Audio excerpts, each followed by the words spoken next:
What you do, you create an NGO, and when it gets, strong enough, you turn it into a political party, and that's it. So that's a way to establish the political parties around the world. That's what, I can name you, like, in any continent, like 5 to 10 different examples of those. I talked to you about Morgan Tsvangirai, Zimbabwe. I told you the MDC. The MDC was exactly like that. It has been an NGO, the union, association of the unions, and then at some point it became the political party. So when you turn yourself into the political party, then NEDs, nobody's funding you anymore because that's not allowed, right? Do you see that like some of those transitions into like political parties are also as a result of like the government then co-opting these kind of like services or whatever? Because you see that a lot in Macedonia, where the government will see like someone's. My friend Georgi Kandelaki, he has been a great kid. Once I went to Georgia first time and we met, and so he was my first student actually. Once I came over there, I saw all these old people.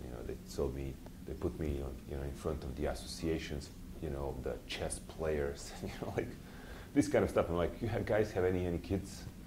Anybody like who's younger than 50? So they get me that guy, brilliant guy. He later on, together with a couple of other guys, led that whole group into the movement, which was Khmara movement and so on. So I asked him at some point, like say a couple of months after, like, Georgi, what are you doing? He's like, I'm fighting government. Then when they win over the government, I asked him, Georgi, what are you doing right now? I'm fighting NGOs. So yes, the government actually, the problem is that there are a couple of things. Some people say, like, if you have enough of the guts, if you know what you want to do, why don't you go into politics? Because obviously you're going to help everybody. Then on the other side, the governments have kind of idea and they're tempted, and they usually co-opt many of the civil society people. What basically makes the civil society, totally dry out money, funds, whatsoever. And I think that's bad. I think that what you need, for example, in the Middle East, you need civil society. That's what's needed. And guess what? These guys are very attached to it because they're great bloggers. You know how Dalia Ziada became, one of the most famous bloggers? Her mother locked her in a room because she was not following all these religious, kind of instructions on how to cover herself before going to the streets. So she locked her up in the room and then had a computer what to do. She started blogging. So, I mean, these guys are very addicted. They kind of have lots of organizations, but then I'm seeing them staying without money, without funds, and I think that's going to be bad. Okay, so today we'll start with talking a bit about what's important in every nonviolent struggle, which is negotiations. Okay? Like, hopefully and supposedly every conflict ends up with at some stage with some negotiations. You negotiate over some sort of settlement. Some people call it, conflict resolution, all sorts of things, but you negotiate. So, in order to get into the negotiations and in order to explain you the dynamics of different organizations within different societies and how that really works in electoral processes, let's start with negotiations, okay? Did each one of you get a paper? Okay, so here is how it's going to work. We are going to divide ourselves into groups. And if you read through this paper, there are clear instructions on what each one of the negotiators in each group needs to do. So there are 3 players in the game, A, B, and C, and you are negotiating on the distribution of the points, distribution of whatever you want to say here, there are points. So let's go like this. You are A, B, C, and you guys are group number 1. You're A, B, C, group number 2, and you are C, A, B, you're group number 3, okay? So, take a time, read it through, and, sorry? Can I start? Yes, you can, of course. So read it through, and I'll give you like 10-15 minutes to get me your results. So what I want you to do, read it through, negotiate, and I want to hear about your final results. Okay, guys, are you close? Are you done? Yeah. So, what's the result? 55, 55, 11. Yeah, 11 for C. We already signed this. That's exactly what I was looking at. 55, 55, 11, right? That's 120 more, yeah. Exactly what I was looking Okay, so, come on. Group 1, explain to me, how did you negotiate? Why did you split up like this? Well, it took us a while to figure out that if three of us work together, we could still change the allocation of Yeah, points. first we just wanted to crush C. Yeah, we wanted to just kind of non-violently bomb them off the map, but then And then I fought back. But then she fought back, and we realized that there's a chance, even though it has nothing to do with this exercise and it's not listed, that maybe we might need her for something, and we don't want to completely just. So this way, we got more points than just. We need to break the 50 But mark. we didn't get quite as many points as if just the two of us worked together, but we didn't get hurt that badly by giving her what we did. And we didn't give her too much. Cool. But I still benefited. Mm-hmm. Group number 2? I wanted to totally bomb her and cut her out of the deal. This one has a conscience and wouldn't let me. And also the point that we might need her. I just wanted to give her actually 3 points, whatever the leftover was. Like, I didn't want to let a single point go. Mm-hmm. So whatever was left over the dredges, I was ready to give her, and this one looked like I just killed a bunny rabbit. So we just agreed on 55. It's the only thing we could come to terms with. I could come to terms with her with. Okay. Originally, we wanted to do equal, like 40, 40, and 40 for each, but then after we saw that we could actually get more points and not divide it equally, we thought, oh well. Okay, and? So, we also have the same, we're representing people, so we've got to go back to our people and explain to them why we gave away their benefits, right? It doesn't say that we're, in the future we have to rely on a third party. This is all about benefits that are on the table now. The future could be anything.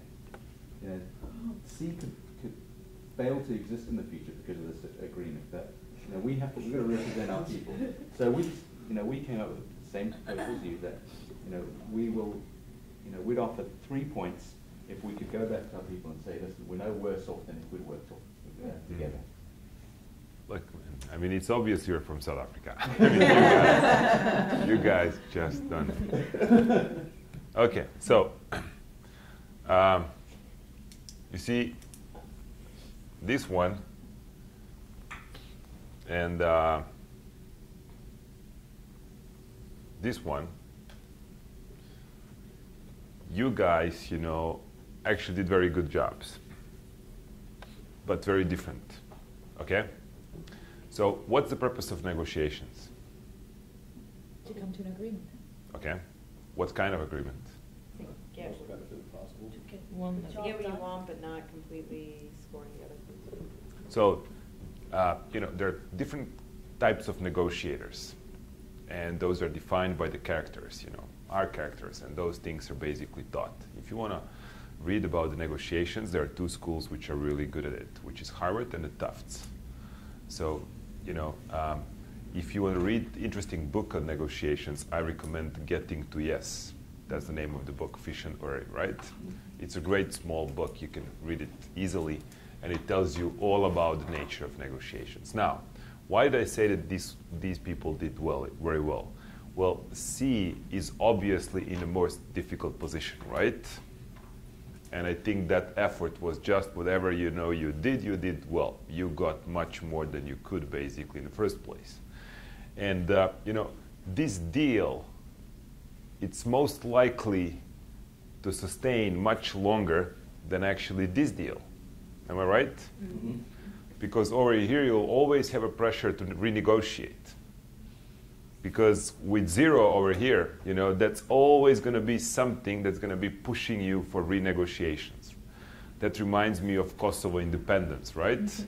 The Kosovo Albanians self-proclaimed independence, And now on the Serbian side, Serbia got nothing out of it. And there is constant pressure on renegotiating, instead of settling the peace or something that would be mutually, considered as a good deal. Now, 3B actually did very good. Got the most that could be actually taken away. And I want to tell you, B, it's you, right? Who's B? It's you. You are a positional bargaining negotiator. That's the character of your negotiations. And usually these kind of people are very good, and I always look to employ them to work for me in my company. Because these guys tend to take everything from a table and leave nothing to the other side, which is good in a business. But I would never give you to negotiate in my name over the issues that matters for my country. Okay? Because the positional negotiators are very tough. They tend actually to get as much as they can, and they don't leave anything to the other side. Which I'm saying, in a business where we are looking for the profits, that's what works very well. In deals and negotiations where you need to strike long-standing agreements, that's not the way to do it. Now, number 1A, who it is? Who is the number 1A? Oh, it's you. And I want to renegotiate. I want points from bid. yeah. Drive.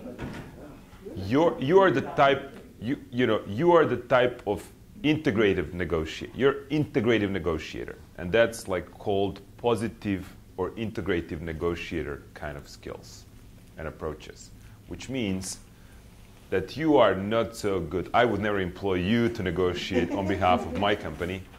I don't think we would last too long, but I would always let you to negotiate on behalf of my country or my organization. Because these kind of negotiators tend to get a deal which are much longer, much better standing. They stand much longer, and these deals are much more solid because they basically live and tend to agree over certain things. Now, once you have, let's say now, two sides who are negotiating, those would be bilateral, right? Mm-hmm. Negotiations. You have side A, you have side B. So now, these people, or this person, can actually get so much, right? Up until here, she's gonna, or he's gonna get, whatever it's actually within this kind of framework. Any solution found over here, this person is gonna accept. The B has some sort of this way. This is the range of the possible agreements which basically B is gonna accept. Now, what you have over here, just mathematically, it's something that will work for both of the sides, right? And so this is called ZOPA, or the zone of the possible agreement.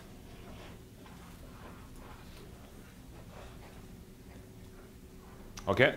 So integrative negotiators are always looking for the agreement which is within zone of the possible agreement. Positional bargaining negotiators are looking to get the most they can get from what works for them. They don't care about ZOPA. Okay? Now, each of the sides always develop their alternatives. Not every time negotiations end up with a deal being agreed, right?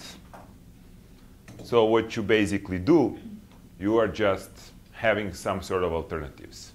And once we are negotiating, we always need to reconsider, and we always need to think of BATNA, which would be best alternative to negotiated agreement. What were you guys doing? Once you're negotiating A and B's with C's, you're looking what's your alternative. You could split up among two of you and not leave anything to C. So basically, the C was having the issues, right? Because what was the most difficult for the C negotiator? the BATNA, right? The best alternative to negotiate agreement was the weakest within the C. That's why I'm saying the C over here did very good deal, because the BATNA on C side was not really so good. Now, just to give you some of the, I could say that A3, it's somewhere in between. It's not clear whether this is positional or integrative. And I could tell you that this is as well positional bargaining.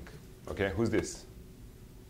Yeah, so you are the negotiator who's willing to take it all as well from the table. B is her, I'm so sorry, on A. Okay, B. Her. Because this B did well as well. Now, do we always go to negotiations with the idea to get a deal? No. What might be actually, what might we look? Buy time. Or to? Or political. To actually check on what our adversaries' BATNA like. People get to the tables to speak, and just to understand, okay, let me see what this guy has as an alternative. Let me see how strong I am in this case, right? How can I actually get him to the point where I want him to be? So now, very important thing is, there is one kind of the people that basically sit and discuss and negotiate. So those are negotiators, right? They negotiate a deal. But what about what happens afterwards? Somebody needs to implement that kind of solution that has been agreed. Now, for that kind of stuff, once we speak about the political disputes, integrative negotiators leave much better job for implementers. While on the other side, somebody who's really tough negotiator, who's taking it all approach, in mind when sitting around the table, it's leaving nightmare for the implementers. That's always a very difficult situation.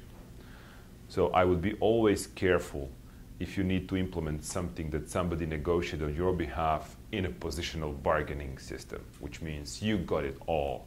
Now, that's very difficult to implement. So, you can as well have like trilateral agreements, or negotiations, right? Or multilateral. Go ahead. Say let's say I took 55 and you took 45. Would that change A from integrated? Yes. Positional? Yes. What? How drastic is the change going to be? Just me getting more concessions. Look, the whole point is like A is in very good position. A could potentially, if you check what you can get with B alone, or you can get with C alone, C could bribe you with saying like, look, I'm going to give you everything, just give me one at least, right? I could have said to you that if you don't give me 5, I'll leave that, I'll just take 42. But then I think that none of these A's really used all of its capacity in a full scale, just to be honest with you. On a scale, what I've seen, once you do this kind of exercise, I've seen A's having like even 80 points or so, right? I think you guys are fair enough. Okay, that's what I would say. You tend to go more to what integrative, positions, all of you. But the whole point is, like, be careful about this. Really, once you negotiate, there is something that you want out of it, and have it clearly in your head. You need to be okay with it. Are you looking to find out what's the BATNA of your adversary? Maybe you are buying time, as somebody said, just in order to approve your BATNA, right? You're looking to actually strengthen yours. What would be an ideal situation for anybody to sit and negotiate? When you have extremely strong BATNA. The stronger BATNA you have, the more you should be willing to go to negotiate. Because the point of pressure on your adversary is going to be stronger. Now, these are the terms that you're going to find in all of the literature if you read about the negotiations, if you listen, huge and big names in this field like Uri, like Diane Chigas, like Elaine Babbitt. These are our professors who were supervising or advising some of the sides in this big negotiating process. For example, Middle East, Kosovo, Bosnia. I don't know if you heard about L20. You know what's L20. You know what's G8, right? And tell me, how many countries do sit at every G8 summit? 8? No. How many? Much more, right? Because in the meantime, some new countries appear to be even more stronger than those originally G8 members, like Brazil, like India. You know, China's there for a long time. So what happens is right now that G8, it's not really so legitimate, you know, place to decide about all the economic global issues. So there has been the kind of idea in place about setting up the group that's going to be much larger, and it's called L20, like 20 the most developed countries. Is that different to G20? That's kind of the similar idea. But that kind of thing is being under negotiations for now like 20 years. I think the Canadian Prime Minister Davidson, or something like Davidson, started and initiated that. And it's still ongoing. You have like Middle East processes, which have been going on for now, what, 40 years, right? So these are extremely complicated processes, which involve like once calculating the badness. I want to tell you, like these guys, once you have these negotiators sitting in a place like some of those working for UN and so on, you know, they even have their own advisors who are just calculating by mathematical formulas, like who has what kind of BATNA. And I want to tell you, Israelis are extremely good at that. They really calculate when their BATNA is going to disappear in respect to Iran. You heard about, you know, Israelis kind of trying to and preparing for the campaign against Iranian nuclear facilities and stuff. These guys are looking for the BATNA. Their BATNA is what they have right now. They want the adversary to actually improve their own BATNA. And once you're thinking and setting up the strategies for your nonviolent movement, as I repeated so many times, think of the negotiations, think of BATNA. Whatever we do in the streets, we are trying to set up this thing to be as strong as possible on our side to push our adversary towards the negotiation and solution that's going to be going in our favor. Now, what I didn't mention, when negotiating, there are two processes which are going all the time, which are horizontal and vertical negotiations. Horizontal negotiations would be negotiations among our friends, our supporters. That's the process of negotiation going on within our organization. So those who support us are coalitional partners. We are horizontally negotiating with them. I bet that you guys horizontally negotiate every goddamn day in your personal lives with your partners, with your parents, kids. You always do that. It's always about compromises. And that's the horizontal negotiation. The vertical negotiation, it's negotiation with your adversaries. You know, you go to the bank and you negotiate with your banker. That's vertical negotiation. And these two processes very much interact. You know, your BATNA, your best alternative to negotiate agreement might be as strong as your horizontal negotiation is good. If you have a strong coalition, that might be really your strength in order to win the deal. What if your coalition is falling apart? No one is going to take you seriously, right? You can't get people to the streets. You have no BATNA.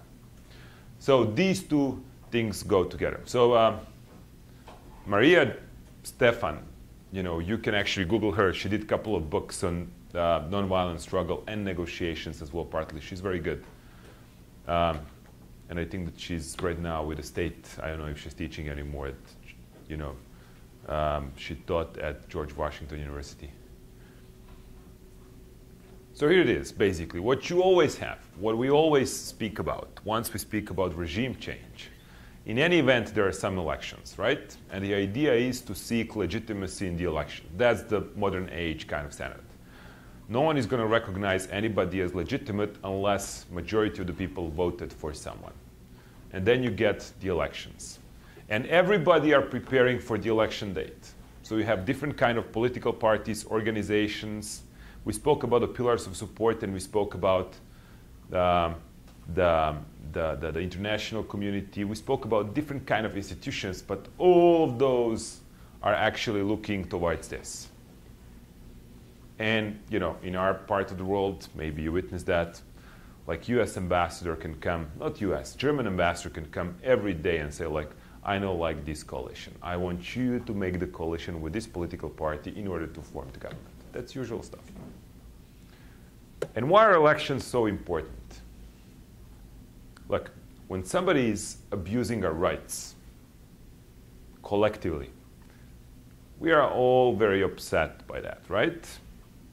But once we go and just vote for somebody, once we use that ballot, and somebody neglects the, you know, decision of majorities, sometimes somebody steals the votes, then it's personal. Then it's not anymore us and them. Look, it's me and them. Somebody took my vote and said that I voted for somebody I never did. That's why elections are very important, because people take it very personal. And then what you usually have in any kind of society. Yeah, go ahead. Just a quick question. Do you know of any nonviolent movement in Kenya? Yes. Just 1 second. I have problems with mic, I guess. Okay, good. Specifically regarding this bill on election. There is even one that's called resistance. Yeah, there is. Yes. Well, basically, there are a couple of those as well, and I even have on my hard drive, you know, the names. I can actually share with you later if you want, and I can explain you how they actually work and what the symbols they use. But this is usually what you have. You have a civil society that's always there, and then civil society basically plays the role which is like, let's try to register people for the elections. Let's try to get them, you know, subscribed onto the list so they could actually vote. They're trying to even motivate people to get out and vote, and we'll be talking about then these coalitions and the campaigns. You have the opposition, and then you have the regime, somebody who's already in the power, right? People used to say that these people are always the favorites, right? They have the best position to win the government and to win in the elections which are upcoming just because they are in the government right now. They control the resources, remember the sources of power, you know, through which the, you know, and the institutions through which the power has been exercised, record the pillars. So these guys control the pillars, the skills, money, everything. So usually we would say you have 3 parallel kind of campaigns which are going on. These people are saying, let's vote, you know, let's use our citizens' rights. These people would say, like, you know, let's change the regime. And these guys are saying, only us. We are the guarantor of you know, of the future of this country. We are the only one, you know, standing for it. And that's basically rhetorics you're going to find. And then the perception about how strong in terms of the number of the people, in terms of what's really going on, in terms of quality of the campaigns, in terms of the money spent in the campaigns, that's how it looks like. Regime, it's always stronger. The civil society, it's at the end, and then the opposition is somewhere in between. Now, there is one tricky issue, and the issue is, like, what's relation between these people and these people? Like civil society, where is civil society actually? In many of the countries, you'll find out that civil society, you know, NGOs, remember that I said FGOs, right? NGOs sometimes tend to go this way. And they even join them. They even, you know, sign some coalitional agreements, and they actually go together into elections. And I can name you a couple of examples. Like even in some countries, people start thinking, look, our opposition, it's not good. Our oppositional political parties are really not good. And they've been wasting our time for years. They've been actually allying with these guys secretly, and nothing changed. So why don't we put these guys to run for the elections? And then you have Alexei Milinkievich, who's the prominent NGO person in Belarus who runs for the elections. He runs for the president, and he loses as well. Because the civil society, it's not structure meant to be the political in the form of going into elections. And that has to be clear. And this is big misconception that I've seen so many times. And usually once they lose the first time elections, the next elections, they do the stayaways or boycotts. Boycotts are the worst tactics you can come up with. Regarding everything, boycotts are very difficult to organize. You should be very careful about planning them because they're logistically very demanding. If you have, for example, stay away, like in Zimbabwe, people stay at home so they don't go into the streets. How are you going to communicate with all those people that are actually at homes and the state media is there in place only? We have no media on our own. Who's going to give them supplies? How long they're going to survive without going to their jobs, risking jobs? This is very difficult. But those are, you're going to learn, once you study these kind of examples, you're going to see many of the same patterns actually happening. And okay, so what's really going on then, mostly? And this is the case of Serbia. We had Otpor, which is organization, resistance movement, and we had political parties. Just to make sure, okay. So, and we have the major cities, like Belgrade, it's the capital and the biggest. Novi Sad, it's a bit smaller in the north, and then all of the rest of the cities. And we said, like, look, there is 45 days before the elections. And I've been negotiating with our political parties. I said, look, guys, I don't want to deal with you. I don't want to be close to you. I don't want anybody to think that I'm actually a member of any political party. As a matter of fact, for me, you're the same. Milosevic and you're the same to me because you've been playing each other for about 15 years and nothing changed. So why don't we agree at least this? I'm going to be in Belgrade today and you're going to be somewhere else. Then on the 44th day, you're going to do your stuff, meetings and everything, rallies in Belgrade. I'm going to be, in Novi Sad on the 44th. And that's it. So we do not overlap. Whatever happens, we just don't do this, different things at the same place at the same time. So Belgrade is mine today, tomorrow it may be yours, just don't mess. I don't want people to understand. So my point is, what I'm doing as an, as a civil society or as a resistance movement, I'm organizing Get Out the Vote campaign.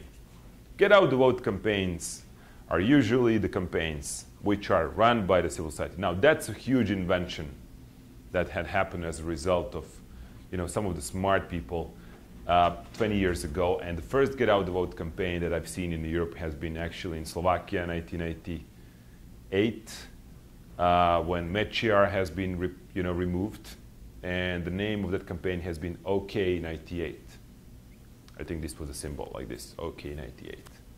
So what does the GOTV means? That means like we call people to vote. We'll tell them like, vote, get out and vote. And let me give you the idea of Serbian elections. So here was the deal. We had, together with Kosovo Albanians, 8.some million people registered, like citizens. Somehow the voters, the voting body, have been increasing throughout the time, even though we had less and less citizens. Other words saying, electoral committees and Milosevic structures have been actually inflating a bit of the number of the voters. And by the way, those who have died have been kept in the electoral, papers in order to show, that they have been actually voting. So this is what we said. We said, look, I need a bit of space. Okay, here. We said, out of 8 million people, we have 6 million voters.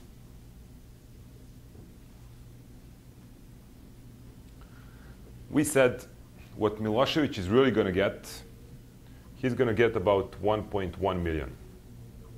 We knew that he would do that out of what has going on before. We said we know that he's going to try to steal in Serbia, like without Kosovo, he's going to try to steal on average about 0.5 million. That's usually what they have been manipulating with. And we knew that in Kosovo there has been about 250,000 Serbs which participated in the elections, and about 1.some million Albanians which boycotted all of the time. And we knew that he's going to claim that all of those Serbs basically would vote for him. So, 250,000. I'm speaking in millions over here. And we said, okay, let's just add on the top of this like another 150,000. Okay? So we just gave him as a present. Maybe we didn't foresee somewhere, where he's going to kind of get away with additional 0.15. And then once you have that all, that means that he's going to claim 2 million voters. The whole campaign of ours were then, like our organization, have been set up. And we said, we need to get 4,000,001 voter to the election polls. Okay? If we get like 4,000,001, that means we won. Opposition won. Because he's going to claim 2 million, we're going to have 2,000,001, and that's it. So that was the whole aim. That was the math. Sorry? No, it's math. He's going to claim to have 2 million. If we get 4,000,001, that means we won. 4,000,001 and plus. 4,000,001 voters. That's right. If they said that we had like 6 million voters, 4 million was a huge percentage, right? We usually had a turnout of about 45, 50%. Now, this was huge turnout. And so all of our organization was really into this. So let's get the first-time voters. Let's get everybody into the streets. Let's really try to get as many of these voters as possible. Now, how do you claim how many people voted and what are results once you have this kind of situation? Once you know that somebody is manipulating for years with these results, you have to make somebody legitimate observers. You need to get somebody who's legitimate enough, who's going to say something, and once they put up the results, people are going to believe, so that we have something which is really, really legitimate. Now, therefore, we have been working with organizations which are election monitoring organizations only. So these organizations have been actually doing only specializing themselves into the electoral process, like monitoring elections. And of course, you can send, and we were not allowed to put our monitors and observers into the election polling stations. So what we did, basically, we did something that was PVT. What's PVT? It's parallel voting tabulation. What does that mean? That means that you select the perfect sample. You know that OSI has been, I think, doing some of these things as well.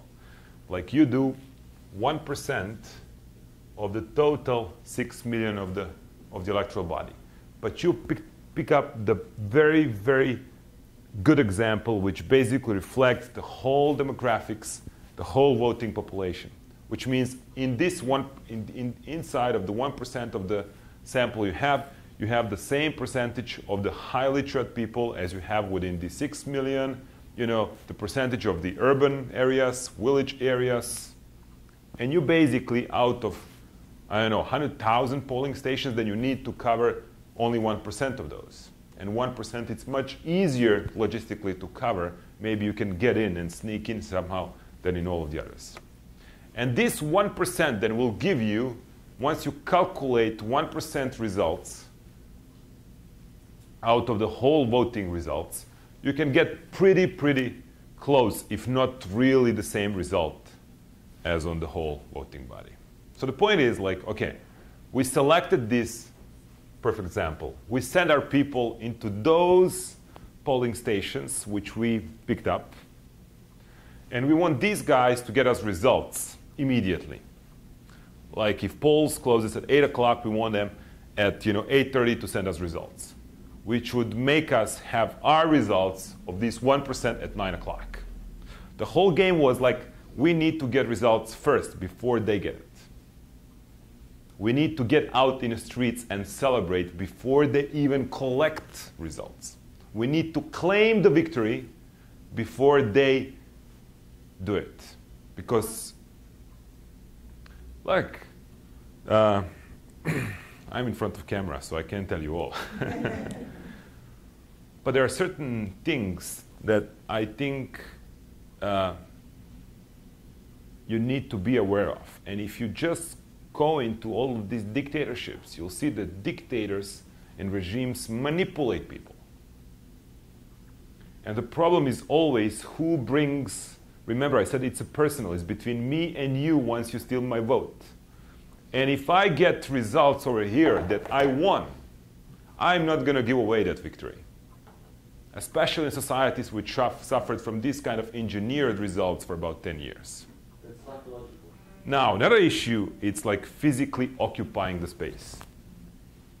We said our supporters should be out in the streets at 9 o'clock. Actually, we have been setting up the stages and the loudspeakers all day of the elections to get people in the streets to celebrate. Once it's out, what did we get? Where is it? Batna, right? Once I sit and negotiate with them, I'm going to have strong Batna. My Batna is going to be I won. Don't ask me how. You know, these people said I won. So who are these people? These people are independent organizations that have been set up, and they have been only talking about election results. And everything they've been campaigning, and the motto and the slogan of their campaigns have been 1 + 1 = 2. Meaning, like 1 + 1 cannot be 3 or 4, meaning like election procedure, it's a clear math. So that was the idea. So how do we get the people into the polling stations? How do we motivate them to vote? Now, that's another story. So you could say that Get Out the Vote campaign, it's a coalition of the civil society organizations who basically agree on what to do. They're, you know, because the NGOs, why aren't NGOs legitimate representatives? And why are NGOs always suffering when they're going to elections, as I stated? Why do you think it is so? Because the outcome could affect their funding. Look, we have our own organization. I'm a chairman. You're a deputy chairman. You are the CEO. You are, you know, the chairman of the board for Eurasia. You are, you know, our head of our media division of our organization. And we go to the conference. And we have our visit cards, right? And we just distribute those. And we vote. And how many people is standing behind us? Nobody knows, right? How many people do we represent? No one knows. So guess what? I may be the chairman of our organization, but of ours as well. So I may have like 3 or 4 of these cards. NGOs are not legitimately elected representatives of anybody but the people that you see actually sitting in those organizations. Whatever they may say, I love civil society. I think there are some great and amazing people that I met, and I can tell you all about them. But NGOs are not meant to run, you know, in the elections because they are not legitimately elected. Political parties are structured. You have like whatever they say, you know, however they corrupt might be as well, you know, but they have some regular assemblies, you know, that people do meet, they elect, they vote, and then often their candidates get checked in the real election, so you really get a picture of, you know, how welcome they are. So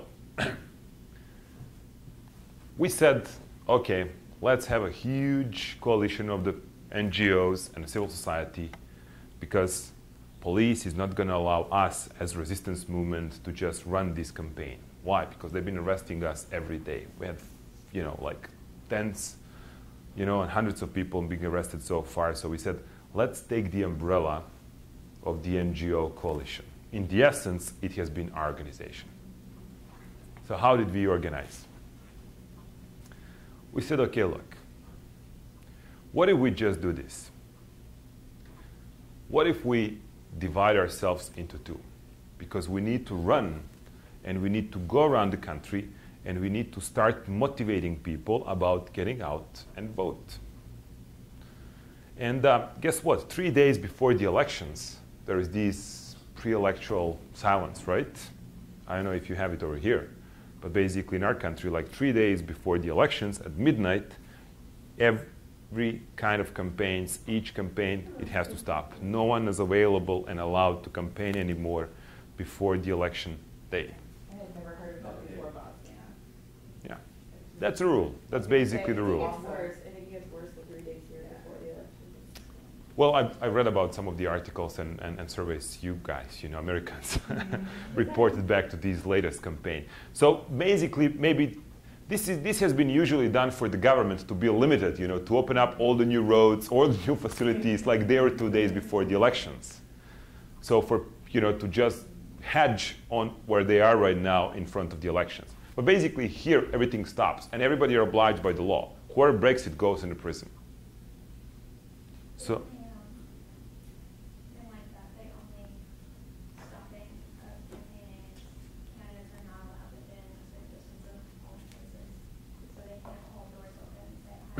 Oh, no, in our place, it has to stop everywhere. You're not allowed to campaign at all. That doesn't include TV ads or anything, right? It includes TV ads, especially. No TV ads, no nothing, no, like you can do door-to-doors. You can do door-to-door, like you can do leaflets. Yes, there is like kind of, you know, how close around the polling stations, you know, it's not allowed to happen. But basically that includes everything. Everything stops. No mass gatherings, no nothing. And so we said, look, we need to motivate people. But let me ask you the question. If I go, so you have like two political structures. You have the government and you have the opposition. And then this guy is saying like, look, this guy was getting us all the way in the last 10 years in this misery. And then he's like, these guys, you know, just sold us to the foreign powers. You know, we're going to be just puppet state. What happens? They're just creating division among them, you know, as big as possible. These guys, you know, politicians tend to actually go into only their bold supporters. They don't think very often of whom they can actually win over on their side. So they're building bigger and bigger gap between them. And so if you just get into the same story, if you say like vote for these people or vote for these people, you're the same. But then the point is like, look, it's time. It's time for change. You guys, come out. Do what your duty is. Vote. Vote for change. What does that mean? It's clear to whom you're addressing people to vote. But then in the same situation, you're not putting yourself in any of the camps. None, right? You're not colored. So we said, let's do very bright campaign. Let's go around different villages, different cities. Let's get celebrities. Let's get concerts. Let's do rock the vote. Let's do folk the vote. Let's do any kind of things and get people excited about voting. And we basically split our organization into two halves. I was running this half, and Sergey was running this half. And the point was like, we even had different kind of offices. We moved in different offices. This campaign has been actually under the umbrella of the NGO coalition. I had like, you know, tens of different NGOs that have been my coalitional partners that I've been sitting around this kind of table every day for about 4 hours and negotiating. And that's my horizontal negotiations, right? So I needed to keep ourselves, you know, well organized in order to produce something that's perception that we are all united. Unity is very important. You know, once they asked one old grandfather in Serbia, like, Granny, when are you going to vote for the opposition? He said, after they win. You know, people tend to go with majority. If we are united, if we have one united symbol, candidate, people have perception that we are united. That's important. So, this organization then was set up to go and last all up until 3 days before the elections. So 3 days before the elections, we have final Belgrade event, huge concert, hundreds, thousands of people, major bands, and that's it, we shut down. Once we shut down, another campaign goes and starts. This campaign, it's like shotgun, you know. You see, these have been the major, you know, printouts. Like this campaign has been like elections, 24th of September, it's time, you know, clock pointing 5 to 12. So very bright, very colorful. And this campaign, you know, he's finished. It was very, very very targeted campaign. So the shotgun effect, like get anybody you can and very precisely whom you want to go against. So you notice that this goes well, you know, after 3 days before the elections ended through. So the idea was, let's do whatever we can in order for them to arrest as many of us as they can. So the more of us they arrest, the better it's going to be. Because if they start arresting us, our families are going to get angry. You know, my friends are going to be angry. They're going to create a mess just at the election time, and people are going to be voting against them. So you could say that the point of this campaign was, let's do as much as we can, and let's try to be safe. Let's try to make them not to, you know, find out who we are actually. And for these people, it was like, let's be as brutal as possible. Let's get and provoke them as much as we can. So we knew through some of the, you know, friends of ours that their party, that SPS, Socialist Party of Serbia, is going to print about 3.5 million of posters. Look, guys, for us to import the paper for that, just to countermeasure that, would be like, I don't know, 15, 20 trucks of the paper that you cannot buy in Serbia. You need to import. There is no way to do it. So we said, let's do the stickers. Let's do his finished stickers. You know, those were stickers like this. So you have the huge campaign, and you have all these big posters of theirs, and you just go and stick it, you know, in their faces. And some people that had actually time, they would just take the razor, you know, the shower razor, and they would just cut it in as many pieces as possible, that sticker.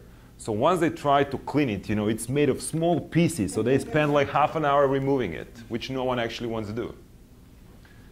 So we blasted.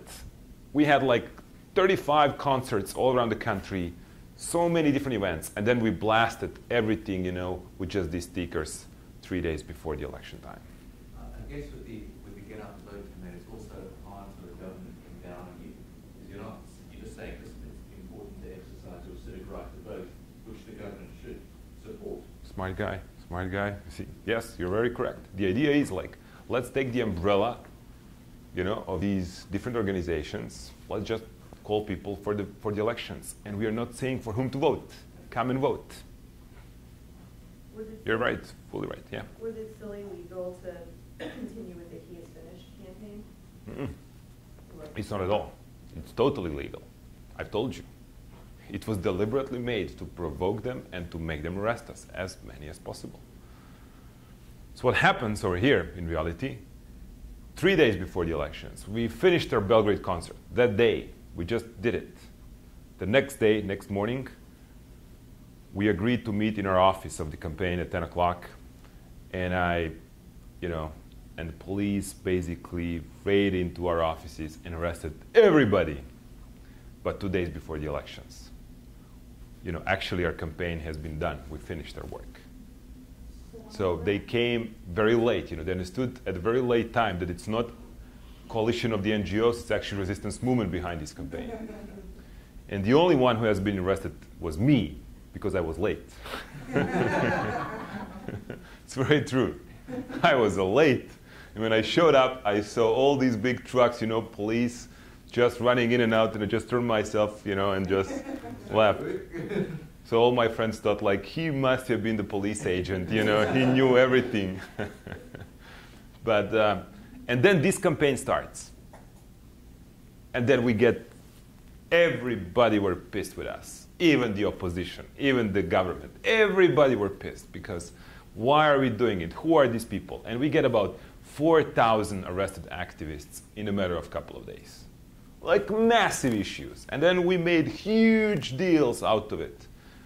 Sent people in front of the, police stations, send people in front of the prisons, just loud and shout over there they should actually let them get out. We have internationals complaining about what's going on in Serbia. This electoral process is a mess. There is no way. And that was the whole idea. And we did not speak, like people from this group and this group, we did not speak to each other over the phones for about a couple of months, just to make sure that everything's going to go and separate it. Now, let's get back to our horizontal negotiations.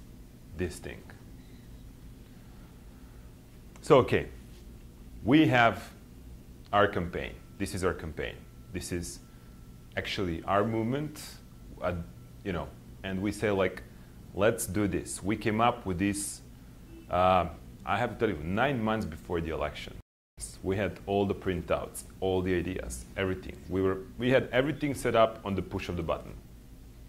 Why? Because we knew that if we just don't do it on time and soon enough, they're going to do everything to just find those materials, to take it away from us. So we just printed all of these things, buried it in some warehouses. The most important things we have been keeping in the house of Milosevic, one of the Milosevic's highest officials in Belgrade. His son was our member. And we kept all our secret files in his house because we knew no one is going to get in that place to look at it, to look for it. So everything was ready. And then guess what?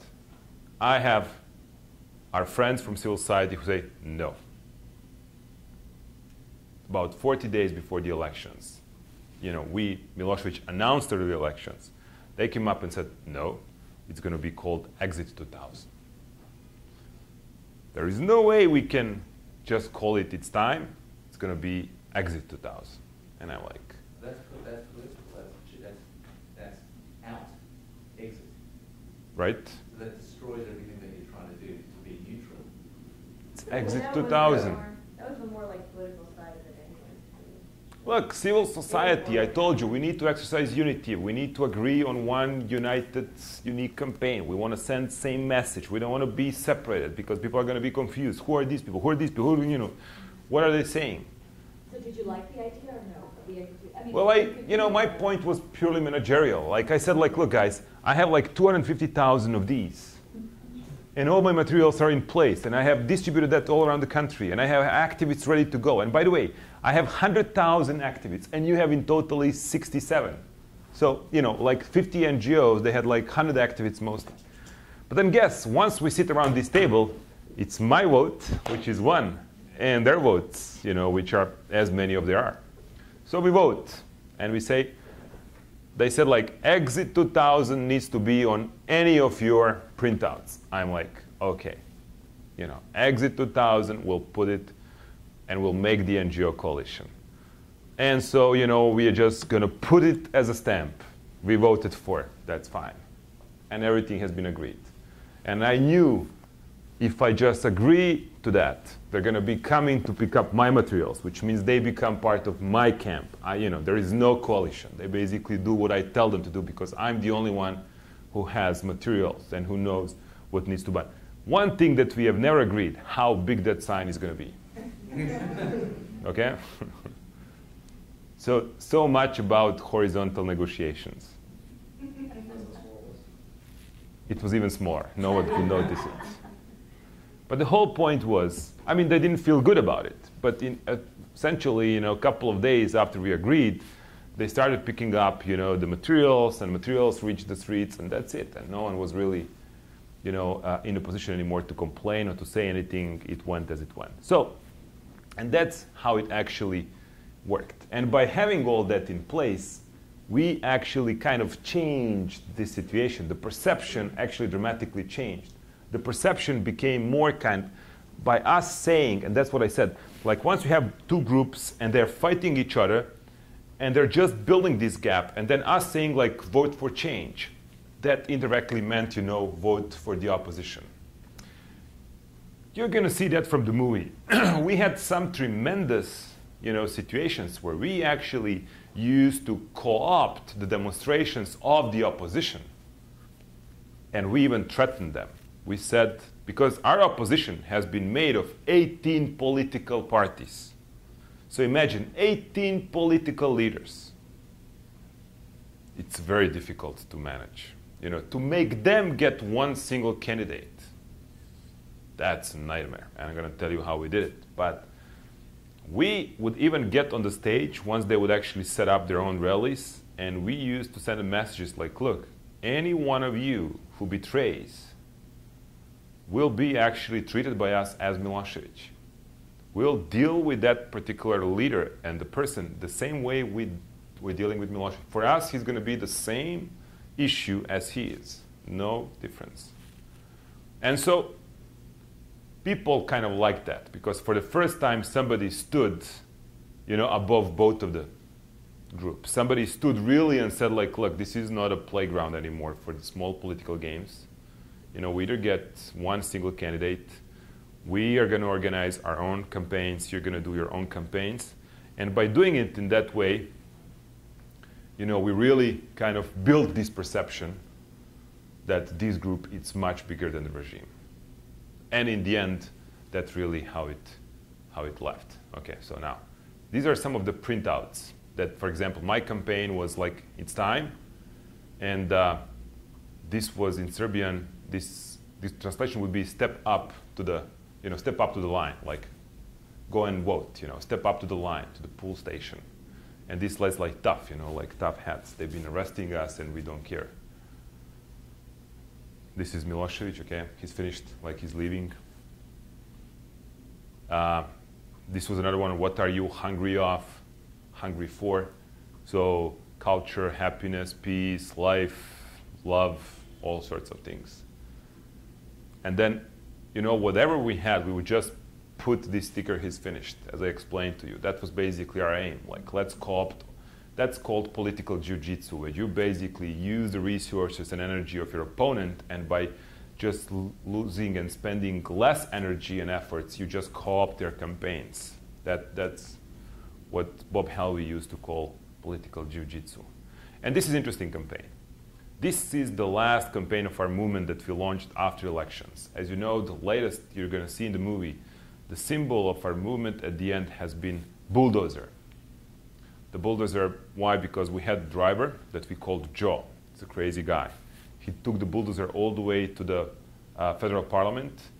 He basically put the people, over here, lift them up, and crashed into the windows of the parliament, and they just jumped from bulldozer into the building, into the rooms where electoral committee used to sit.